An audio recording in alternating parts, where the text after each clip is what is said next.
তারা যারা আগে তাকে দেখতো না, তার কথায় হাসতো না, তারা কিন্তু আজ তার কথা শুনছে এবং লোকেদের ধরে মারছে।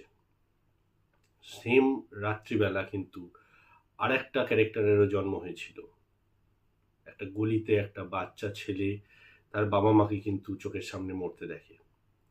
সেও কিন্তু এক ধরনের বুলিড, সেও কিন্তু একটা মেন্টাল ট্রমার মধ্যে দিয়ে গেছে, কিন্তু সে সেই জিনিসটাকে হাতিয়ার করে নিয়েছে এবং তৈরি হয়েছে ব্যাটম্যান।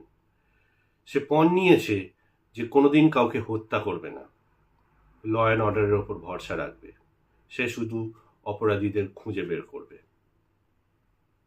আমরা অনেক সময়তেই এরকম সিচুয়েশনে পড়ি যেখানে আমাদেরকে কোনো একটা পথ বেছে নিতে হয়।